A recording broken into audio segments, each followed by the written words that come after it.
Hey, what's up, patron?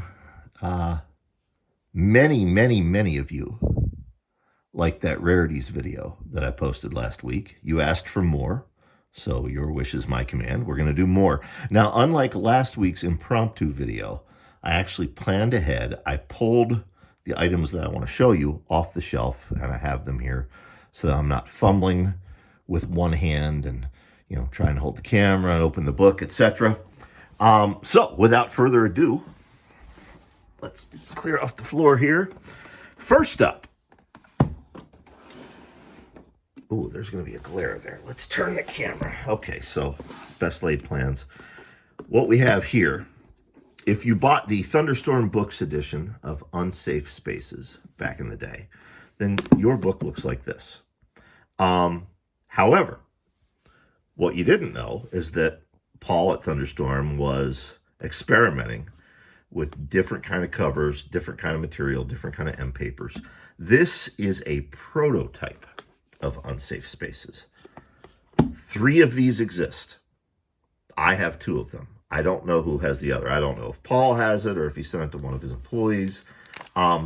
Very similar book, except, it even has the sig sheet because, he was experimenting to see how it looked. Only difference is the green cover. It's made of a different material. This, I believe, is vinyl. This feels like leather. But yeah, prototype. Very cool, very rare thing. You will probably never, ever see that on eBay. Second, we have Bloodletting Press's lettered edition of Terminal. Now, this is not the novel. This is way back in the day when it started life as a novella. And as you can see, it's set up to look like a bank. This is the door to the bank. Okay, that is not glass. It is, in fact, plastic. But that is steel, just like a bank vault. You open it up, and there's the lettered edition, which I have sealed in plastic, and this very cool thing right here. The normal customers, their letter would have been stamped there on the metal. For me, of course, it's my author copy, so it says Brian Keene. That is, in fact, 3D. You can see my hand, my fingers under there. Very cool lettered edition. Nobody does these metal tray cases anymore. They were all the rage from like 2006 up through about 2009. Anybody remember them? I'm sure some of you do. They were badass, but they were also ridiculously expensive to make and to purchase, so they didn't last long. This is the lettered edition of Tequila Sunrise. Notable because fake snakeskin, but that is textured, and an arrowhead for depth perception there. And then, of course, the book itself has another arrowhead, more snakeskin. That's what the signature sheet looked like back in the day. There, of course, is the traditional cover. And Alex did this. He didn't have to. It wasn't in the contract. But Alex McVeigh, the artist, did these little illustrations on every signature sheet. If you have one of these at home, take a look at it. I guarantee you yours has one too. Here's something very cool. This is the lettered edition of The Resurrection and the Life. So now normally when you open it up, this book right here would have been inside this leather slipcase, and this is leather. That's also leather. I took it out because there was no way I was going to be able to get it out with one hand and filming this. So you open it up. I don't know how many of you have a copy of this. I know the old timers do, but a lot of you newer, younger readers, you probably don't have a copy of this. You probably never even saw this. What's very cool about this edition, it also came with, these are cloth, by the way. This isn't paper, this is cloth. It came with all these replicated woodcuts, okay? And then it came with a special limited edition chapbook. George Walker was the guy who did the woodcuts and the illustrations for this. It came with a chapbook of his wood engravings. Came with a little handbook about how they're made, and then each edition came with an actual wood block. And you're going to give me trouble coming out with one hand, aren't you? Yes, you are. Come on, you bastard. And here, live on camera, Brian Keene fucks up the value. All right, you know what? We're going to do it like that. There we go.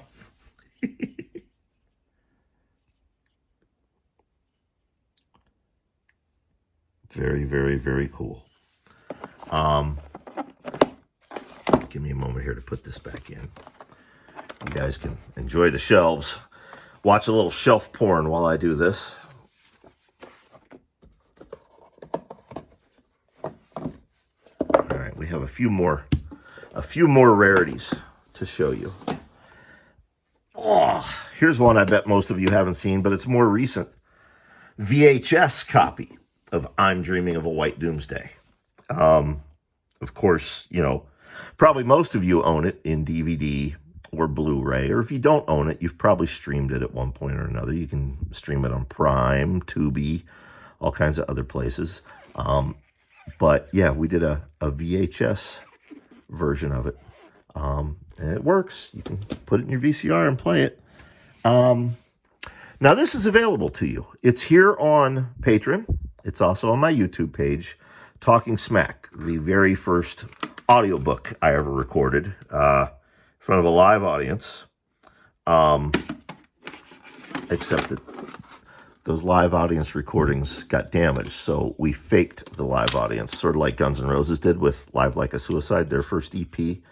But this is what the actual CD looked like back in the day. Let's see here. Let me point. That right there is Mary. Is it going to focus? No, it's not. All right. Let's see. Who else do we have here? This was a death metal band named Power Plant. Rain Graves there, of course.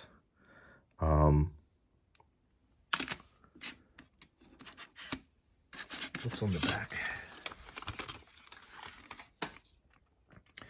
Let's see. There's Big Joe, author Paul Melnick, Weston Oakes, and Yvonne Navarro back there in the crowd.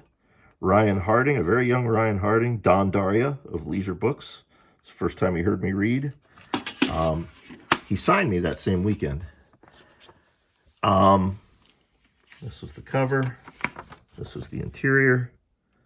You know, and it was done up like a band CD, you know. As I said, you can listen to it on YouTube. You can listen to it here on Patreon. But we have the Cats guest starring Bubbles. What are you doing, baby? Get off of that. All right. Well, you've spoiled the surprise, you big spoiler. All right. Now, I did go ahead and unbuckle this before we started filming.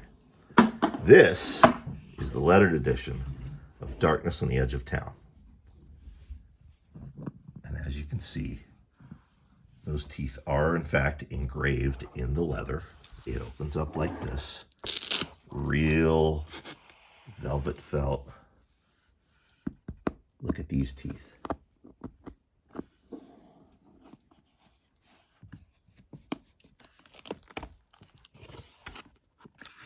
Gorgeous end papers.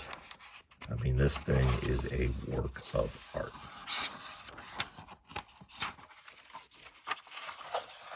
I don't remember if there's anything underneath it or not. Nope, just more velvet. If you have the limited edition, and I believe the Leisure Books edition, I did some really terrible artwork, a really terrible doodle, which was okay because it was supposed to be from the main character's perspective, and he even says he's not an artist. But this is that, and it was redone by Alex McVeigh to my specifications. But this is actually my artwork, and it's terrible. because I'm terrible at art. Um, but yeah, that was how they stopped Nodens from taking over the world, or at least their town, except now that I've said his name. What's to stop him? So I hope you enjoyed those rarities. Like I said, you guys really responded well to the first one, so I thought I would do you another one by popular demand. If you want to see more, I can show you more. God knows I've got space on the bookshelves. You know, they go all the way around the office at this point.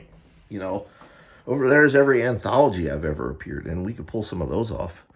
Are you helping? Which one is that? That's Stripe. You can tell by the paws. So, all right. Stripe, tell everybody bye-byes.